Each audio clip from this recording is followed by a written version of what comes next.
Excuse me, Mr. DJ. Hey, check this out. We got a great show coming your way.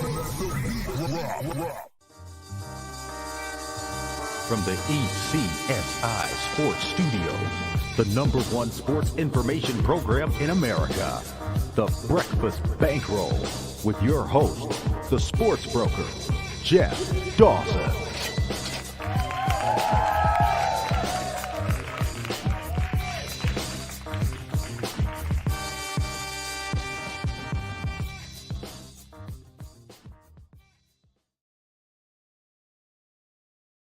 Good morning, sports fans from all around the globe.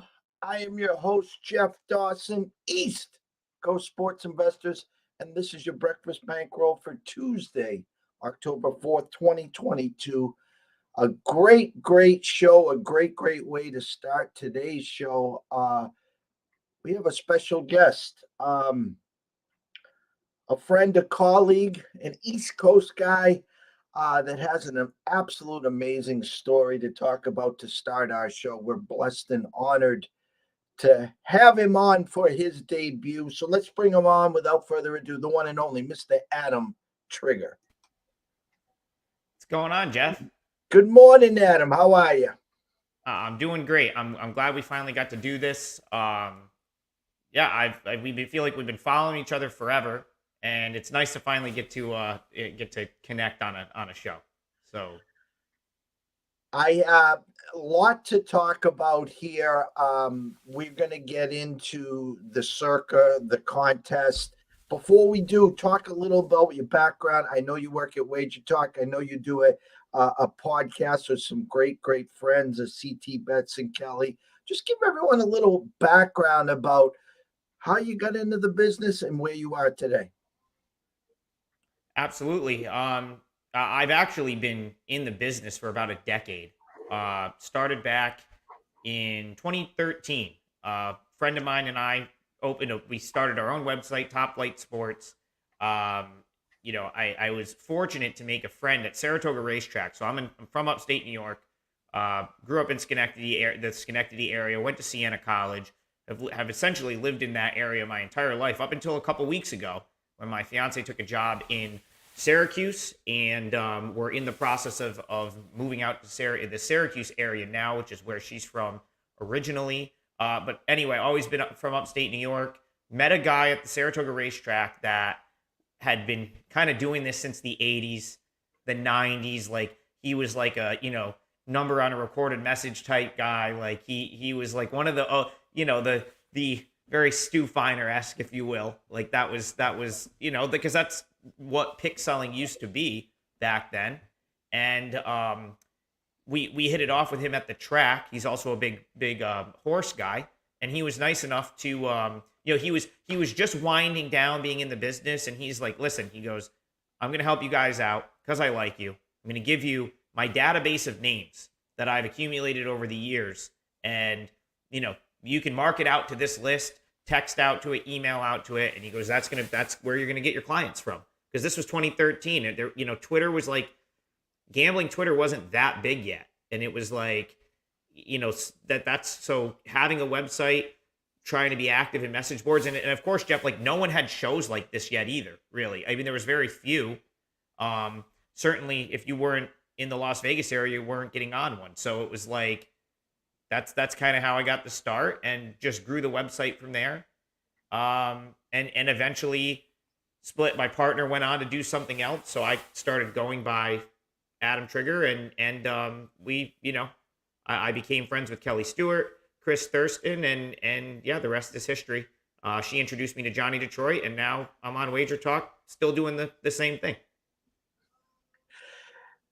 We could talk for hours, and we might at some point. I worked for two sports services in the late 80s, early 90s in Boston, well before the internet, well before the cell phones.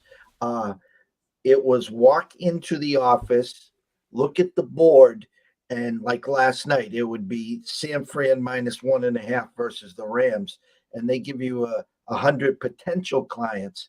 And I have 3 minutes. I'd call you up, introduce you in 3 minutes, try to see how much you're playing on a game, and I'd blast you with Sam Fran minus the 1.5, and I'd hang up. And then I'd call the next numbers, and it's Kelly Stewart. I'd introduce myself, try to find out how much she's playing the game, give her my 800 number or email, actually 800 number before the emails, of course. And then I would have given her the Rams. And so you would have had 50 on the Niners, 50 on the Rams, and you come in on Tuesday with 50 winners. And don't worry, the 50 winners won't call you, Adam. It's the 50 losers that will call you the next day, you know?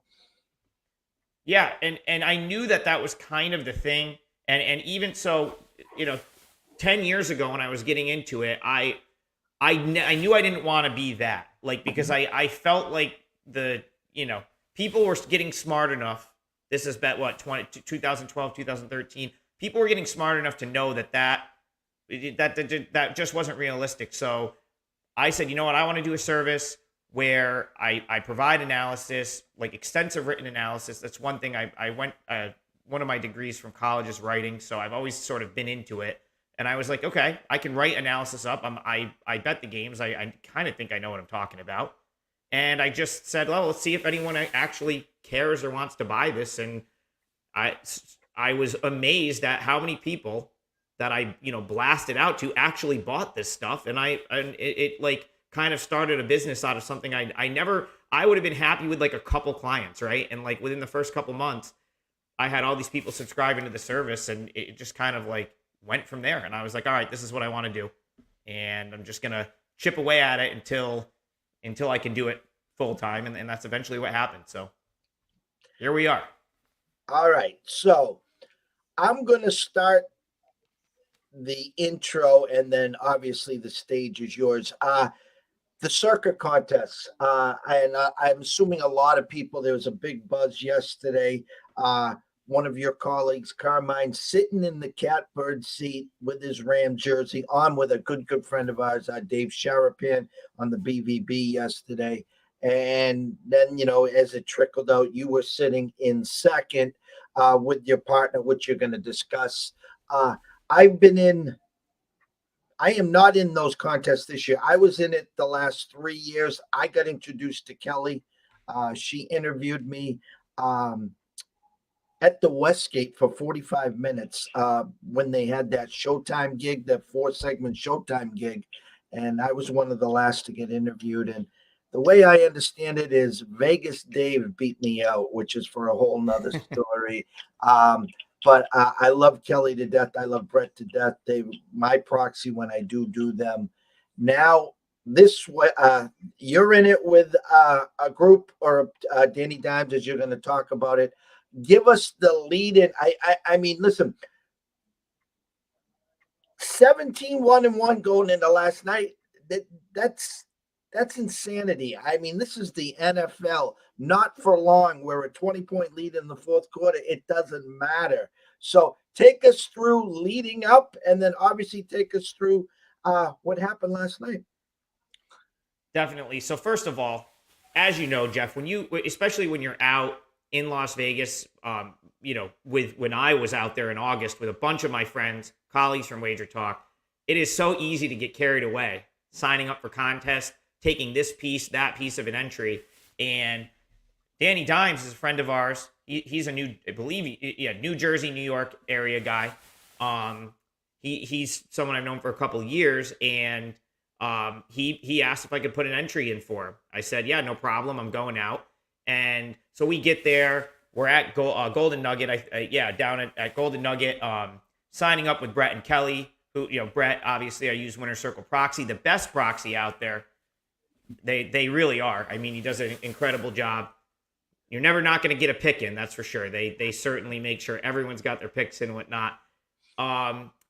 Kelly said, you know what? Like, if you're putting this in, you gotta have a piece of it. She's like, because God forbid he wins, like, you need to make sure that you're going to have to come out, get the money and whatnot. She's like, you got to make sure it's worth your while. I said, oh, I didn't even think of that, because I had already signed up. I already had like 6 Survivor entries in, a couple other millions. And I'm like, all right. So call up Danny Dine, said, hey, you do you on this one. Can I get a small piece of it just because it's in my name? He said, no problem.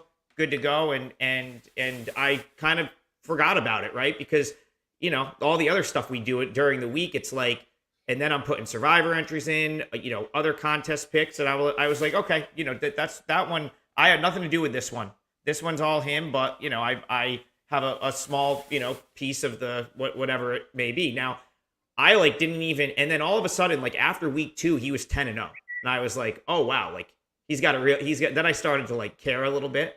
I was like, oh, he's got an actual chance here.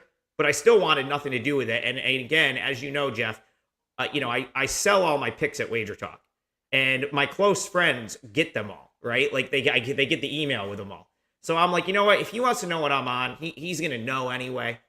I have no, this is his thing, and so I've just been rooting for him. And we get to Sunday night. I didn't even realize, I learned actually on TikTok. Because Carmine's over here. We're all doing TikToks on Wager Talk, Jeff. It's amazing because no one knows how to use TikTok. We're all just trying to create videos. And Carmine creates one, and he's like, and in the first lead-in was that he's 15-0 in the contest. And I texted Kelly, I go, is he really 15-0? She's like, yeah, he's 15-0. And so we got to halfway through the week, and I was like, I'm sorry, the weekend, Sunday. Because as you know, you could be 15-0 going into Sunday. You have one bad week, and it's you go from the top of the contest and it's not even a thing, right? It's just how it works.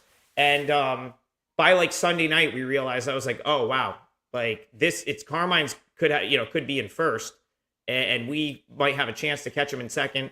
That's how it worked out. And I love the 49ers last night. Danny chose the Niners to close it out. But yeah, the props to those two, really. I'm just kind of along for the ride here, Jeff. It's in my name. Danny and I will go out and cash it, in a couple of weeks when our schedules line up. But Carm, I don't know if Carm has a partner on his, but anyway, it's awesome. It's just great. I love the fact that I love Carm. We work with him at Wager Talk, and the fact that he's going to win. My good friend Danny's going to take second. I get a little piece of it. That's all you can ask for to have a shot in these contests, Jeff, and that's kind of how it played out. So it was great. 49ers got it done last night, and it's good. It's just a lot of fun. You talked about the survivors. You said you're in a handful. Did you survive the train wrecks in week 1?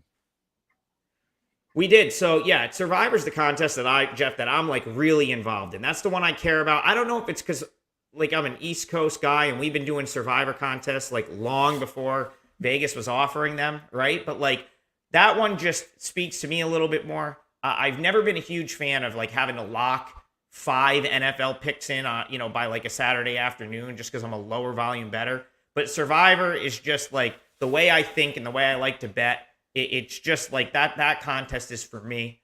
So yeah, I ended up with I got 2 left. And the 2 left, so I still have 2 entries left. Both partners with Chris Thurston, and yeah. So we did survive the onslaught of week 1. I think we lost half of our. I think I lost 3 entries in week 1. But since we've been able to, so I'm still in with 2, and I think we did not have the Packers, so we were rooting hard for the Patriots. Getting the ball at the 50-yard line in overtime with a chance to win. That's a little disappointing. That would have really cut the field down. But yeah, last year we made it to the final 20. We were one of the final 23, I believe. And I infamously went out using the Jaguars against the Texans, and then just got destroyed on Twitter for it, Jeff. Destroyed on Twitter for using the Jaguars as a 6-point favorite against the Texans. But so we went out with 5 people in what would have been, 19, 20, 21, 22, and 23. We were one of those 5 that got knocked out. So we got real close last year, and I'm really hoping we can get there this year as well. In my local Survivor, that week 1, I was the only one. I went out on a limb, and I hated it. I was I saw the potential 3 or 4 train wrecks. I had the Commanders over Jacksonville, and he looked and laughed at me. He's like, wow, you'll be the only one on the Commanders this week. But with that said, was sweating the Packers, honestly, on Sunday there. I know it's only Tuesday, and it's early in the morning here back east. And Have you scouted the board? Will you have any potential leans for the Survivor this Sunday? So I try not to commit on a Tuesday, and the reason is, and I'll just give you my whole how I look at the Survivor contest, because it's probably better than just throwing out a side that I'm not really committed to yet. The key to winning Survivor is making sure you have good pick equity every time you make a pick, right? And what I mean by that is you want to make sure remember, the point of Survivor is to knock everyone else out. So typically, even if it's like a no-brainer, you typically don't want to be where everyone else is in Survivor, which goes back to what you said, Jeff, using the Commanders week 1. I mean, that is a move where you're going to get great equity in the Commanders because not many people are going to use them. With that being said, you also don't want to be stupid, right? Like you have to, like, if there's a 10-point favorite that looks like they have a great chance to win, you probably don't want to go and take a pick, like a game that's like at a pick, right? Like you got to, so there's a balancing act there between, being on something everyone is on and, doing something kind of, reckless that's going to knock you out. So what I like to do, I like to find angles backed by some sharp money that maybe have, like, I'll give you a good example from this past week. And one of the sides we used was the Eagles against the Jaguars. Listen, anytime you can get a home team, that's great. I love to, I'm not against using a road team, but if you can get a home team, that's great. And, there was the bulk of the betting tickets in that game. A lot of people were taking the Jaguars. It was at least 50-50. Jaguars had come off back-to-back wins. They're a fun team. People want to root for them. And people were, sprinkling on the money line with the Jaguars and taking the Jaguars. So if you follow the betting markets throughout the week, then it mirrors how people think in Survivor, right? Like, it's like the way people bet the games are going to kind of coincide with the way people are going to pick in Survivor. So Chris and I kind of looked at that and we said, you know what? Like the Eagles, not a million people are going to be on the Eagles this week because the bulk of the action right now, or at least more than 50%, is on Jacksonville. So we can take the Eagles knowing that A, they're a 6.5-point favorite. They only need to win. And B, we're probably going to get decent equity in picking the Eagles because it's not going to be a scenario where we show up on Saturday at 6 p.m. when Circa unveils all the entries and everyone's on the Eagles. So that's kind of how I look at Survivor. And that's why I really, I try not to even like get attached to a team on a Tuesday because it's really going to be more or less, I want to see how people are going to bet these games and where I can go against that, because I know if I'm thinking a little bit contrarian, just in general, I'm going to think contrarian to the Survivor pool. And guys, ultimately, that's how you're going to win Survivor contest. You have to be willing to not have the Packers when everyone else has the Packers, because that's typically how these contests are won, right? Like, there's going to be a couple weeks where the double-digit favorite's going to lose, the pool's going to get cleaned out, and you got to make sure that you're not, getting cleaned out with everyone else. And that's just kind of my whole philosophy with Survivors, and it tends to work well. Like I said, it got us down to the final 20 last year. And we put ourselves in a good position to win with the Jaguars were, that game moved to like 6.5, right? They were close to a touchdown favorite at home, just didn't get it done, but I'd probably make the pick again based on where we were and who we had available. I'd probably do it again.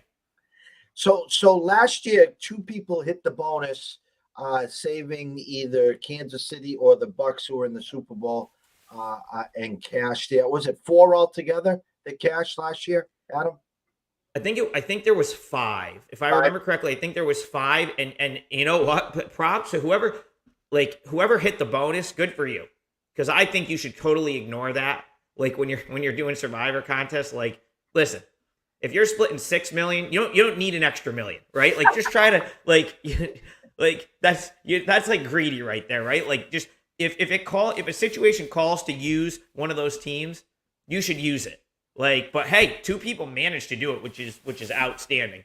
That's certainly never going to be my strategy. If a spot comes up where I need to use Rams or Bengals or whatever the gimmick is this year, definitely going to use them. And that's where I was going to go next, is with the curveballs. You have to use one of the 6 teams on Thanksgiving Day. Is that correct? Yeah, so it's 6 on Thanksgiving, and I believe this year the quote unquote Christmas Day week, I believe, is 8 games, because I think there's 3 on Christmas Day, and then a Monday night game that counts as part of that Christmas Day week. So yeah, those are difficult because you think like, okay, well, we're gonna save this team or whatever. But that's one scenario where I would try to have as many options available for Christmas Day and for Thanksgiving as possible. Like, obviously, you're not going to have them all, right? Like, it'd be difficult to be rolling into Thanksgiving Day with all 6 of those teams available. But like, we got into a scenario last year on Thanksgiving where we had already used the Bills. So we had looked and said, all right, Bills at Saints. Like, we're not going to be trying to bet the Bills on the road there. Like, that's but we of course we didn't forecast the Saints quarterback being out, right? So we said, all right, we'll use the Bills earlier on because we're probably not going to use them there. But then Thanksgiving night rolled around, or Thanksgiving Day rolled around, and the clear, and really the clear choice. I mean, I know a lot of people use the Cowboys. We happen to, I think we had already used them because we, were high on the Raiders and whatnot. But the clear choice was to use the Bills. And if you had already burned Bills and Cowboys, your choices you basically had to pick the winner of the Lions-Bears game, which is what we ended up doing. We ended up with the Bears, but that is if we could have that one back, I would have said, I would have, in hindsight, tried to save more teams for Thanksgiving, because we put ourselves in a scenario where we had 2 very bad teams playing, that the line was like Bears -1, -1.5, and we ended up like having to roll the dice with the Bears. So yeah, that's certainly a big thing. You don't want to be like, oh, we'll worry it when we get there, because if you're going into one of those 2 days and you don't have the options, like it wouldn't be a fun way to go out. Couple minutes left here, Adam.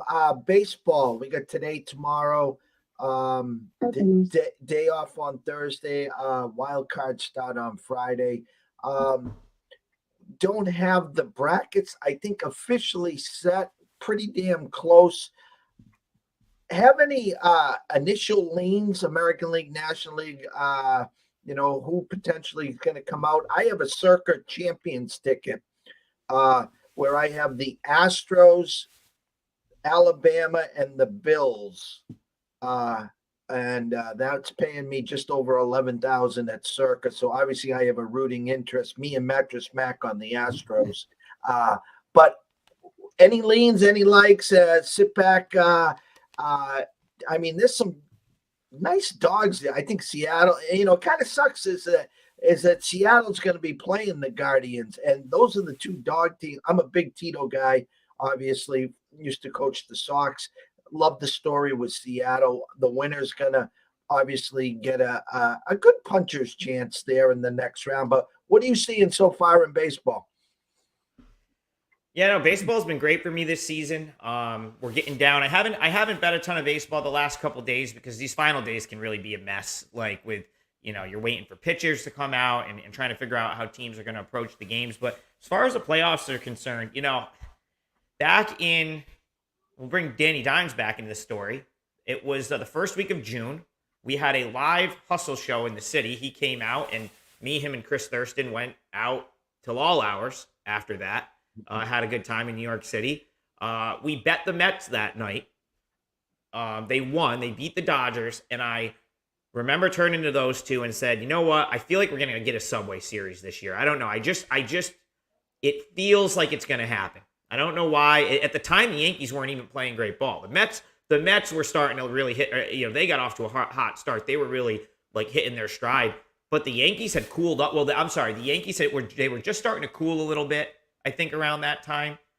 The point is, I mean, it wasn't any, like, they were both, at the top of their, in their respective leagues. So I don't think that was like a crazy call by any means, but I still feel like there's a really good chance that happens. I know the Mets haven't played as well of late, but they're the type of team that I feel like is going to be better suited for the postseason than like this sort of meaningless, like, August, September run that they've been in a little bit of a lull.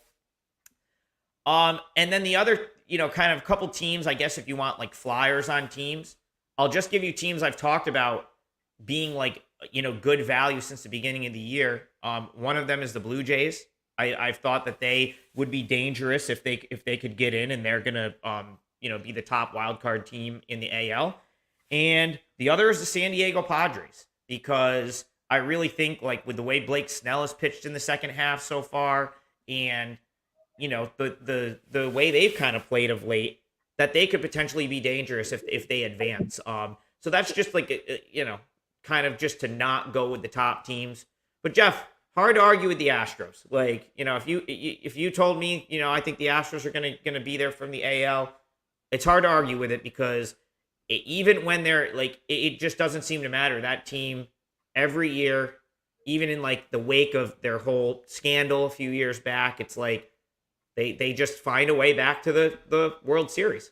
Whether they win it or not is whatever. But I mean, you're looking at the American League, and it's hard to, it's you can make a case for some other teams having a chance, but the Astros certainly look really good. So I will root for you there, because I will say this, Jeff, I am heavy into the Bills to win the Super Bowl. That was like my big preseason NFL future bet. Gave it out on Wager Talk programming. So I'm not a huge futures guy, so it's one of the only future bet I made. But I really think it's the Bills' year, so I hope you're cashing that ticket, and because I think that's the final leg, right? Super Bowl's the final leg, so hopefully we're cashing on the Bills. Adam Trigger at Top Flight SI, at Wager Talk, at the Hustle Show pod, and at Siena College. Adam, it has been great to catch up. Listen, I promise I won't wait another 5 years to circle back the wagons. I'd love to do this more often if you're available. Anytime, Jeff. It's always a pleasure. Glad we were finally able to do this, and hope maybe we can. Hopefully, I got to go make my Vegas plans with Danny Dimes right now, because we got to figure out when we're going to go and pick up this money. But who knows? Maybe we'll be chatting about this later in the season. Hopefully that entry can take down the whole thing. It's obviously, as you know, 1 or 2 bad weeks, it's like, that leaderboard really changes. But what a great start, and it's been fun, and I'd love to come back on and chat with you sometime. Make sure you tell Kelly and CT that the East Coast kids said hello, and Brett too, will you? Oh, I definitely will. All right, safe travels. All right, thanks, Jeff. Yep. The one and only Mr. Adam Trigger here live, and great catching up. It's amazing how the circa millions and the stories there, I've done them, and we do a show on Fridays with Mr. Lucky, and it's his first year doing it, and the mind games, I call them the Jedi mind games, that the circa contest brings to the table is just until you get into the fires. You can sit, as I like to tell Mr. Lucky this. We're sitting at the South Point. We have Dave Sharapan. We have Bernie Fratto. We're eating at Del Mar, and we're looking at the board as Jimmy Vaccaro comes over to say hello, as Chris Andrews comes over to say hello, as the Beeson boys, Matt Yeomans and the crew says hello. And you're going to the window to play a few games, and you can very easily go to the window and splash some couple C notes and have some action. But once the card comes out and you gotta pick 5, not 4, not 3, not 7 or 8, you gotta pick 5, the game changes. Anyways, our weekly trip down Route 3 to I-93, the one and only Mr. Julian Edlow. Good morning, Jeff. How you Morning, doing? Jules. How are you? Not too shabby. Another week. Some wild football games. Crazy what's going on out there. Don't even know where to start. I guess we'll start locally. That's what we usually do here. Before we dive into football, the I don't want to say the storm has calmed, but it's been a lot quieter since the last week that you and I talked about the Celtics. They signed Blake Griffin. And listen, I know he's not Blake Griffin from Oklahoma or the glory days or anything like that. It's a veteran. Thoughts about Blake? I mean, I know he's just a shell of himself, but they did need a body. Yeah, I just thought they needed a body prior to losing Gallinari to the ACL and losing Robert Williams for the first few months of the season to a knee as well. So Blake Griffin kind of makes up for those injuries, and now I think they're back to where they were initially of needing another body. Okay. So I still think that they need a big guy to eat up some minutes. Blake Griffin, you can't really rely on for more than 10 to 15 minutes a night. He could get hurt as well, getting up there in age. He's had plenty of knee issues. So I don't want the Celtics to have to rely too much on Luke Cornett to be their center for the first few months of the season, because I don't think that's going to work very well. Were you there Sunday? No. Okay. I work Sundays. It's football season. No Well, Sunday game, no Saturday, Sunday games for me till after the new year. Okay. All right. I like that. I a buddy of mine season tickets, and he was kind of hinting that he might tiptoe up there. I haven't heard from him. I don't know if he was there, a 40-point win. I'm also a ticket holder. I sold my Sunday tickets for $12 a piece. That's what they go for.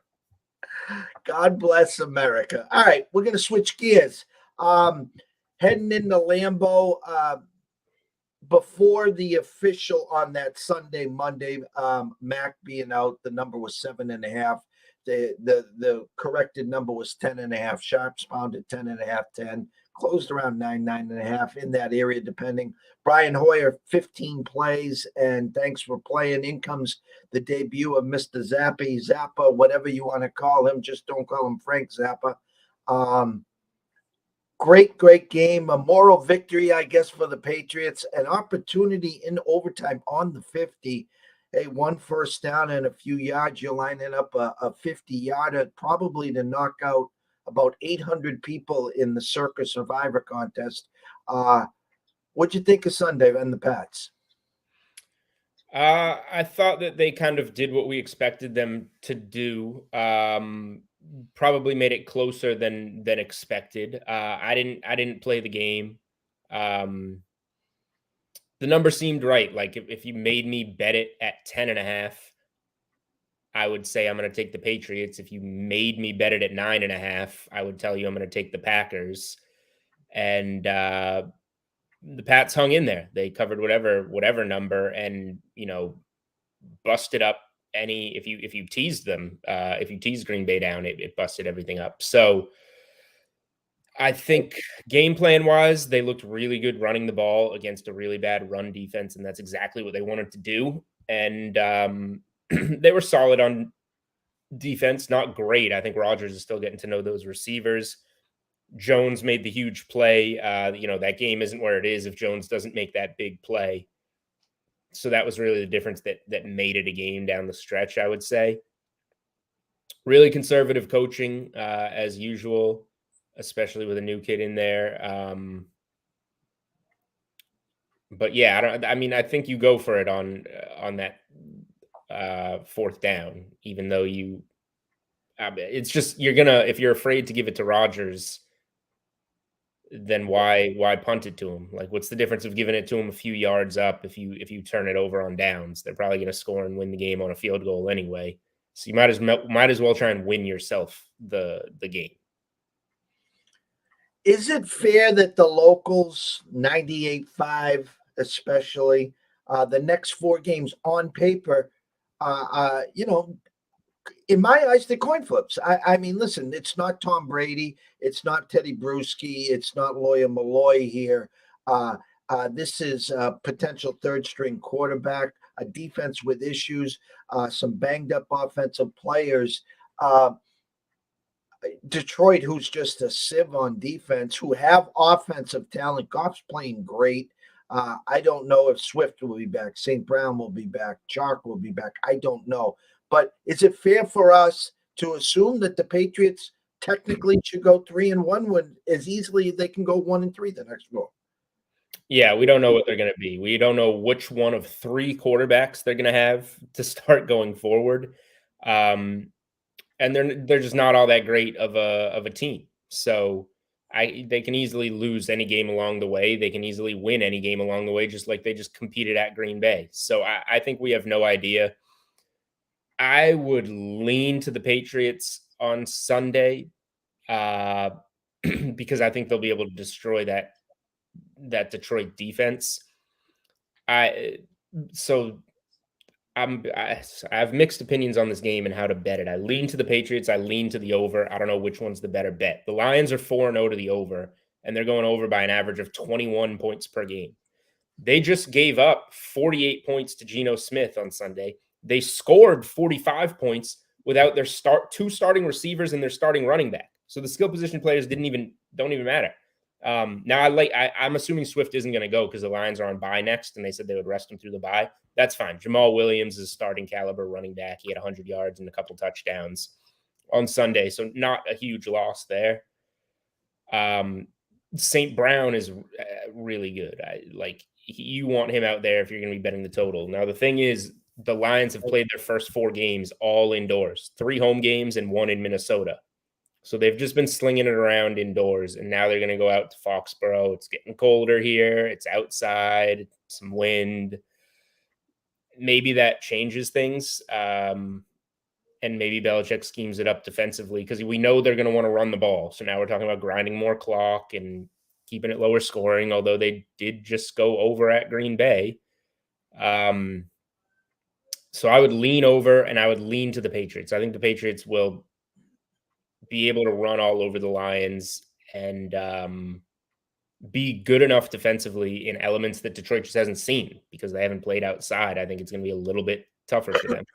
So that's where I lean on the game. We'll see if I bet it. I haven't bet anything on the NFL Week 5 card.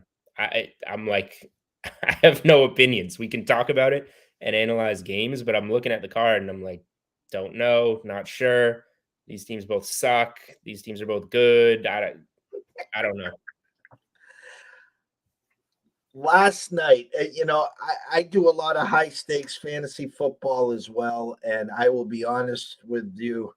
I traveled to New York City on Labor Day weekend and drafted 2 teams that I left the building saying championship. And I'm in dead last with one of them, and 4 out of 14 on another. And on that team, I lost by 1.2 last night. And I get so sick of the damn Hunter Henry project that I played Isaiah Likely over Henry just because I was pissed off at him. And Henry had 3.3 points, and Likely had 0. And that actually, we had some other guys that shit the bed, but we lost because of that. And I'll take the heat for that one. Cooper Kupp, you couldn't set a prop high enough for him. He didn't score, though. He didn't score. And that was a big thing there. But it's just plug and play. And the way – I don't know what's going on with McVay. I don't know what's going on with Stafford. The only 2 people that he throws to, obviously, is Cooper Kupp and Everett. Just the shell of, the Allen Robinson project is just – it's disgusting. I don't know if I feel for him. I watched some of his routes that he ran yesterday, and I don't want to say he's dogging it, but he doesn't get many opportunities. It's like you and I playing in the street back when we were kids, and I kept telling you, here, go, Julian, go to the mailbox, and then I just look at you and I never throw it to you. Yeah, I have Allen Robinson on my lone season-long fantasy team that I do for just to keep it going with friends. But play the DFS. Decide every week who you want. You draft a guy, you hate him week 1, you don't like Hunter Henry for the rest of the year. Guess what? No problem. Pick your tight end every week. Play DFS. You get the payout every week. Don't have to wait till the end of the year. I get it. You're gonna do season long with your buddies. I do it too. I used to be in 5-6 leagues. I'm in 1. It's just the good friends. We keep it going every year, whatever. DFS, way more fun. But that's my DK pitch. But what are we going? Oh, prop wise. Yeah, so Cooper Cup cash receptions over. He catches yardage over. I think we boosted at DK Sportsbook anytime TD to plus 150. So that's a trap. Didn't hit finally. But the most bet prop for that game last night on DK Sportsbook, we had Cooper Cup versus Deebo Samuel, a spread on targets, not even receptions. So Cooper Cup minus 3.5 targets against Deebo Samuel. Cup had 19 and Samuel landed right on his season average of 7. So hit by 12, covered the spread by 8. I hadn't really seen those before. So again, we talk about like the state-of-the-art props that we're trying to get together at DraftKings. That's one of them. I'm doing my podcast today, Unreasonable Odds. We're going to have the director of DraftKings Sportsbook, Johnny Avello, on. I'm going to ask him about that, how they came up with that, how it did. Because the most bet prop for that game on DK Sportsbook was Cooper Cup minus 3.5 targets, which hit. So the public got paid out on that. And if that's something we're going to be doing more, I don't think you'll find it for every games, but I have a feeling the answer might be something along the lines of some primetime games. So I just thought that was a really cool prop, not only to be betting a spread on, head-to-head player props, but it being on targets versus receptions. So counting it more just on volume and how much they're going to look to a player and not necessarily how much they're actually going to catch it. It's kind of like taking the carries prop for a running back versus the rushing yards. I don't know how successful they're going to be when they get it, but I'm confident they're going to get it a lot. So you bet the over in the carries, something like that. So I thought that was cool, player prop wise. Going to bring you back to Saturday night. The Georgia Bulldogs, 28-point favorites at Mizzou. And I'm looking at halftime. I'm looking at the third quarter. I'm thinking of you, Jules. I'm like, there's no way. There is absolutely zero way. And of course, the cream rises to the top and they flex their muscles. And the Georgia Bulldogs still undefeated, but in some eyes, dropped a few spots after back-to-back clunkers. Give me your thoughts. Yeah, so like we were at this stage where it's Alabama and Ohio State to start the year, and then Georgia immediately comes out and clobbers Oregon, and then just kind of keeps going. And then it's like, okay, Georgia's the best team, followed by Alabama and Ohio State. And now it's just kind of all leveled out. And you see that in the odds. They're all right around plus 200, those three teams to win it all. So Georgia has now come back to life. Alabama destroys Arkansas, even while playing half the game with the backup quarterback. We'll see about Bryce Young against A&M this weekend. It's good that he's day-to-day versus just out for a period of time with a shoulder. So I'm very happy about that.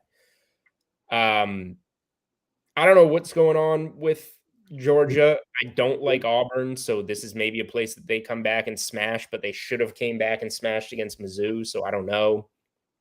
I think the takeaway is Missouri has kind of gone balls to the wall back-to-back weeks. A heartbreaking overtime loss to Auburn that they should have won, and then they go all out at home and stick with Georgia until the end. Now you go at Florida. That was 10. It's like 11 or 12 now. I like Florida in that one to kind of – it's a game Missouri should fall off in. So no real take about Georgia this weekend, more of a take on fading Mizzou. But from an Alabama standpoint and then moving up to number one, I hope Bryce Young plays, but even if he doesn't, Alabama first half against Texas A&M. Texas A&M is not good. You can't convince me that they're good. And they finally went on the road this weekend and got smoked by Mississippi State. Now they're going back-to-back SEC road games. And Alabama's only loss in the regular season last year was at A&M on a Saturday night. So I think Alabama comes out regardless of who's at quarterback and steamrolls Texas A&M. They're going to get their points in the first half. A&M has a good defense, so I guess if they have the backup who isn't as good passing, obviously, as Young, nobody in the country is, are they going to be able to get there with the points, getting it done on the ground? But A&M's not scoring against Alabama's defense at home with whatever A&M's offense is. I don't think they're scoring many points in the first half.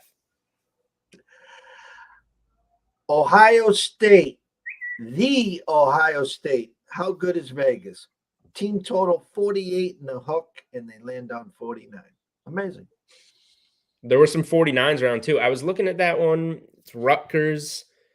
The receivers are dinged up. Like, I'm finding a reason every week not to.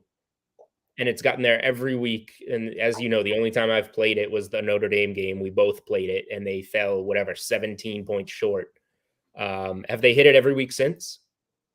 It's every week? Okay. Who's this week again? At Michigan State, 25 and a hook with a 64, 64 and a half. So they got to be 38, 48, 58, 63. Probably they'll give you that 37 and a half, 38 and a half number this week. Yeah. Michigan State stinks. Mm-hmm. See, I'm thinking about it again. I probably should just take it over, right? Don't think, just bet. Going into this week, we got about 10 more minutes or so, give or take. Are you pushing? I'm good till 11. You let me know. Okay. College. So you talked about Alabama. We've just talked a little bit of Ohio State. Obviously, we were talking Georgia. I guess so. I'm going to say it. I think it was a pretty impressive one by Clemson. NC State. NC State is good. Yes. I don't want to officially say, that Clemson's back. This is not Deshaun Watson. It's not Trevor Lawrence. Their defense is good, but they played a back-to-back good weeks. And that NC State team in the QB is really, really good, Julian. Yeah, I like NC State a lot. I had NC State +7 in that game. Didn't get there. I didn't think they would win, but I thought they would be able to keep it close enough. It was a revenge spot for Clemson, who lost at NC State last year. This week, I'm on Clemson -20. It's the red bandana game Saturday night at BC in Chestnut Hill. BC has been awful, but they're finally coming off a big win against Louisville. Problem is, Louisville also awful. BC scored a ton of points in that game to win. That speaks more to Louisville, really. Clemson has one of the best defensive lines and defenses in the country. BC has 5 new offensive linemen this year, and they cannot protect the quarterback. I don't see how Dracovic stays upright in this game. I think this would be a down spot I would be worried about if this was like a noon game at BC. I would be worried about this being a down spot for Clemson coming off the big home win over NC State. But it's the red bandana game, and there's going to be the crowd into it, and it's the 7:30 ABC game, just like the NC State game was. So, I think it's a game that Clemson can stay up for, and I think that I just don't see how they aren't pressuring the quarterback the entire game. So, Clemson -20 for me this weekend. I might have to call Mr. Pepe up, say, hey, you need a little help in the booth this weekend. I think I was thinking I wanted to go to this game. It's a fun game. It's a fun atmosphere. I really wanted to go last year when it was a winnable game, and they won against who did they beat? Virginia Tech, I think. Cool Friday night game, but we had the Sports Betting National Championship for DraftKings in Jersey, so I was in Jersey for work that weekend. I wanted to go this weekend, but Saturday night, same time, Alabama A&M, Notre Dame BYU, and MLB playoffs.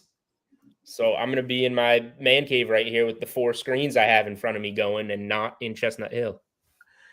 I was probably a half dozen years ago, BC 20-point, 19-point underdogs Friday night against USC. They beat them outright. I remember that game. And I was tailgated that game at BC. I was younger. Did you? Tailgated, watched the game in Cleveland Circle. That was an amazing game. We were in the end zone, and I'm just like, well, it was a last minute play. I'll take the 19 or whatever they were getting. And then, they were plus 700 or whatever the stupid number was on the money line, a little beer and pizza money. I think it was a whole $20 or something stupid.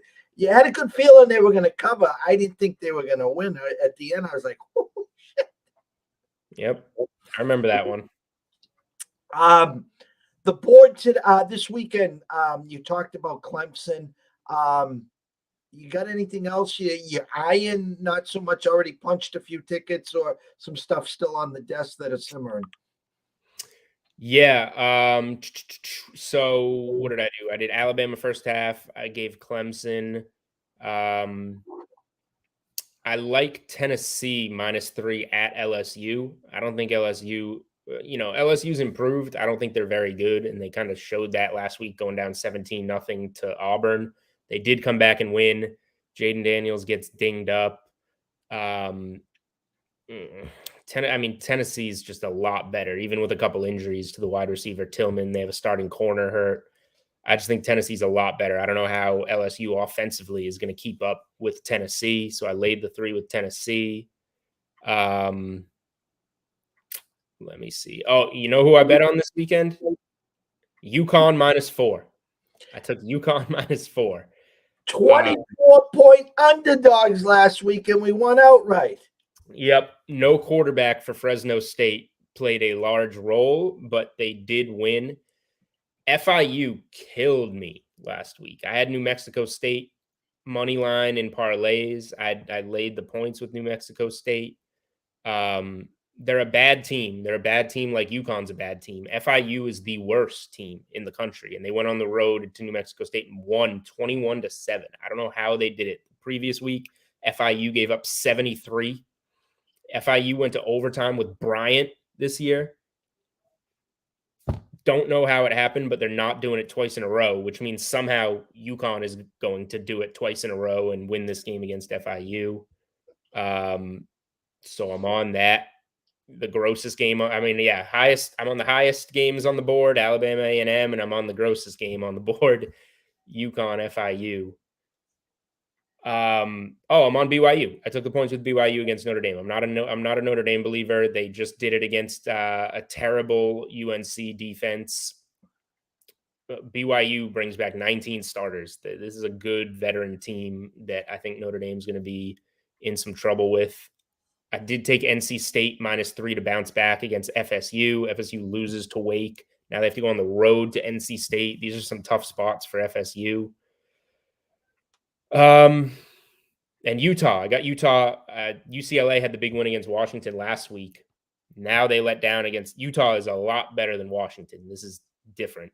I took the 3 with Utah. I think it's up to 4.5. That's probably about as far as I would play it. So a lot of spots on the college board that I do actually like. None on the NFL.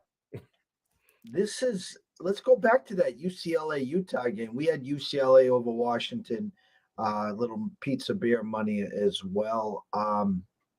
Go back to the preseason. I know you got not a lot, but you've been very high on Utah. This is the season right here, right?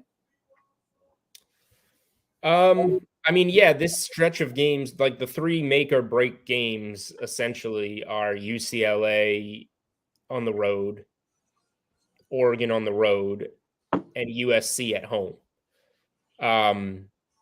Now they lost to Florida, so to go under the 8.5 win total, they need to lose. Unless they slip up, they got to drop all 3 of these to go under. So I still feel fine about the over 8.5. I have some alt over 9.5, so I would like them to get to double-digit wins, and I want them to win the Pac-12, which means you got to have a good record. So I'm really hoping that they make it through this at 10-2 and play in the Pac-12 title game. I would say if they lose one, it's probably at Oregon is going to be the toughest spot, especially because they smoked Oregon twice last year. So Oregon's going to be pretty pissed, even though it's kind of new coach, new quarterback, a little different. I think that'll be the toughest game. And USC is good, but the turnover differential, like USC is a team that's bound to slip up at some point. Okay. And I thought it was going to be the Oregon State game, and they grinded it out. Now they're at home against a good Wazoo team. A lot of people are taking the double digits there. I'm fine with that. I'm not really going to play it. If USC keeps just like slipping through the cracks and then they get to this game at Utah, love that spot for Utah. I guess I think of the UCLA game is the least important of the 3 tests that they'll have. But Utah should have won and covered that Florida game. Interception at the goal line is like just and they've won and covered every game since. They've won every game by 21 or more points. So it reminds me a lot of last year's Utah team that stumbled more at first. They lost 3 games, but like, you lose the opener to Florida and everybody kind of forgets about them. Oh, there goes Utah. And all they've done is just steamroll everyone since. And I think that's kind of going to keep happening. I certainly hope so for my financial situation. For your portfolio. USC, Lincoln Riley, offense rolling. Let's take Lincoln Riley, who is now at USC. Give you the stage. And this is what kills me. Noon games. It doesn't matter. College basketball, college football, run to the window. If I had Sunday's morning newspaper, I couldn't pick a winner. I'm just snake bitten at noon. And I got BC team total over 17.5 plus 120 on the desk. I got TCU team total over 31.5 plus 120 on the desk. I release Iowa team total over 14.5 plus 120, and we get hooked there. BC cashes its team total in the second quarter. TCU cashes its team total in the second quarter. What the hell's going on in Oklahoma? Do they miss Lincoln that bad? I mean, yeah, the coaching isn't working out. The quarterback getting hurt obviously played a role, but it doesn't. You can kind of take that out of it because they gave up, what was it, 55 to TCU, and Venables is the defensive mind from Clemson coming in that's going to save them. I have no idea. Oklahoma's been a team that I haven't looked at that much this year. I thought about K-State against them plus the points. They went outright. I thought about TCU with the points. They went outright. I'm probably late to the party here. Like the look-ahead line just last week was Oklahoma -3 against Texas. Now it's Texas like laying a touchdown against Oklahoma. So a lot has changed. This probably isn't the week to fade Oklahoma, I don't think. But yeah, they're certainly out of, I don't think they're going to win the Big 12. And yeah, whatever kind of hopes and dreams you had of them being a sneaky team this year, I think that's gone. Kansas has better odds right now than Oklahoma to win the Big 12. Yeah, that's dirty to me. I mean, I don't want to say I took the bait Saturday because listen, Kansas is the one of the talks of the gambling Twitter and obviously of the college this year. It's a great story. Nothing against them. Iowa State field goal kicker missed not 1, not 2, but 3 field goals. Yep. And but it was a great win for Kansas. And someone sent me a text, Julian, you'll like this. This isn't your Charlie Weiss Kansas Jayhawk team, they said to me. And nice little dig there in the you know what. All right, before we head out, and I ask you about a promo code or whatever, let's talk Frozen Pond for a minute. Did you dig into any potential futures? Too early for you for hockey?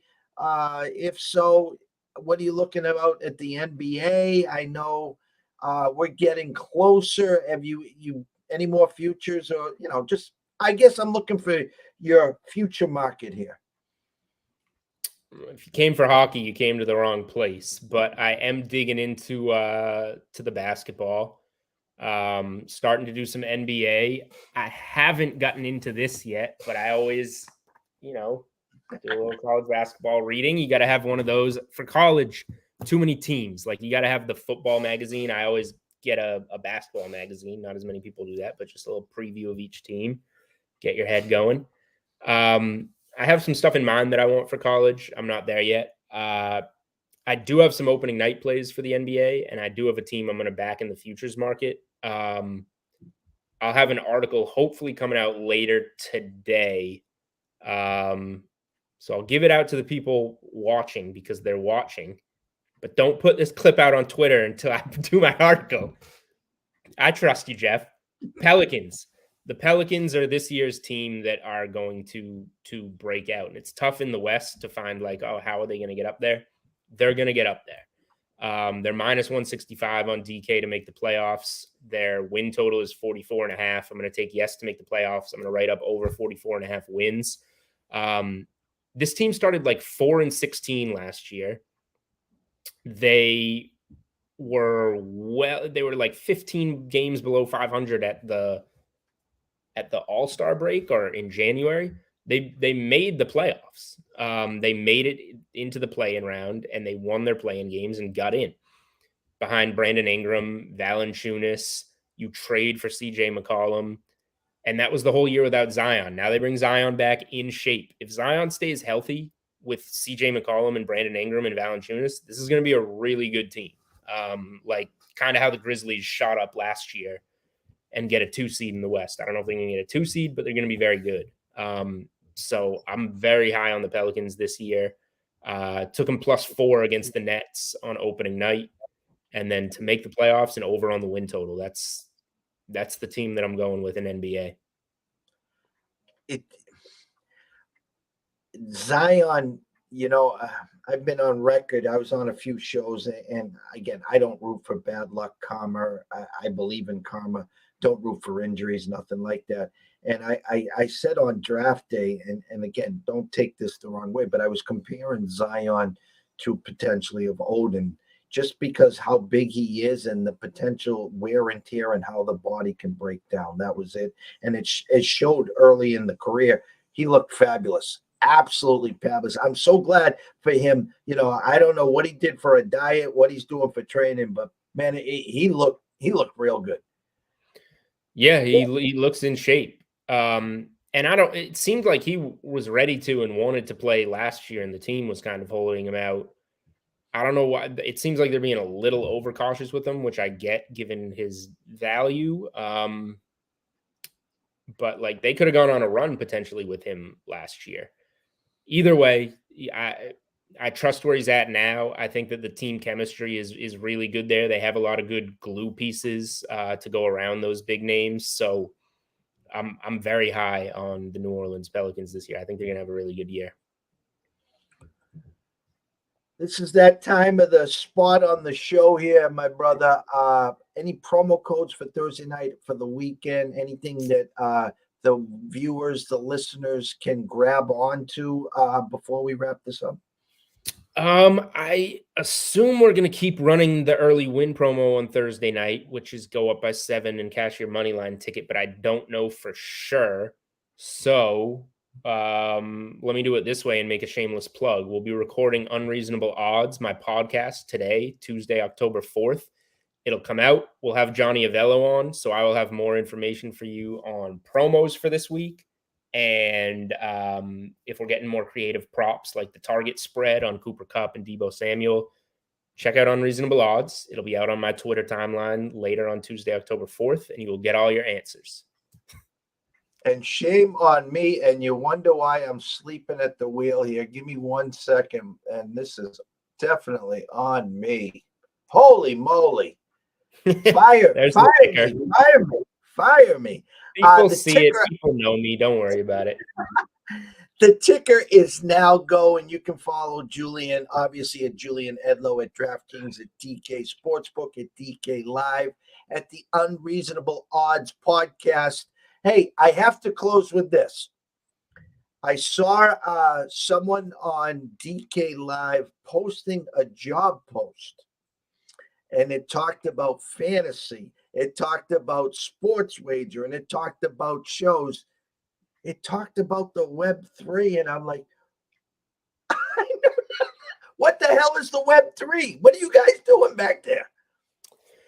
Well, I'm an OG at DraftKings. I've been with the company in some form or fashion since 2015, before the world of NFTs and such. And those things I don't comprehend those. Those don't work in my brain.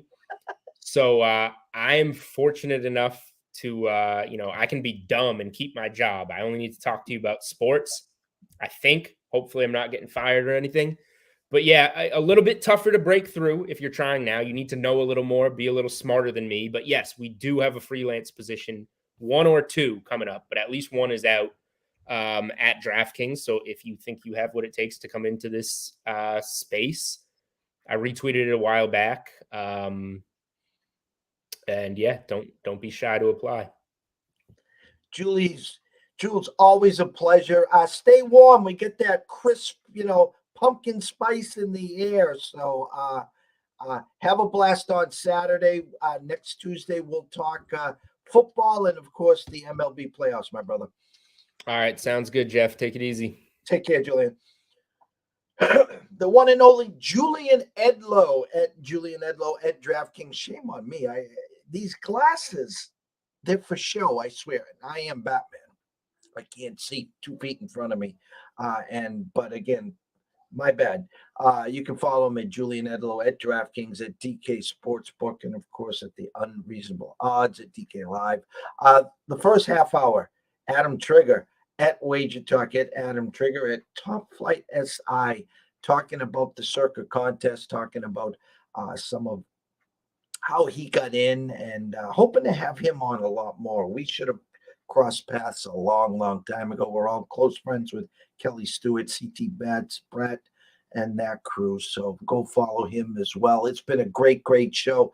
I tell you, probably my busiest day in a long time. 1 o'clock, I'll be on with Pop DiBiase and our third year of the NFL Bet Exchange. At 3:30, Ron at Ace Sports will be talking CFL and NFL. Hopefully 4:30, 4:45, myself and Riley will be doing a closing bell. ECSI VIPs 1-0 with the Phillies last night, 3-0 winner. And then at 10, 10:15, Sportsbooks Confessions, which you can't see live yet, but if you go to my TikTok at East Coast Sports Investors with a capital I, you can see all the great work from my producer, Mr. Kiefer Madness, over there, as we'll talk our confessions, our regressions, and reflections. So a lot to go with today. Hope everyone's having a good Tuesday. Limit increase. And there's a limit increase on my spreadsheet. Imagine that. So from myself, Jeff Dawson at EC Sports Invest, we wish everyone a blessed morning. Stay warm. We'll be on all day and night, so turn on those notifications, and we will see you soon.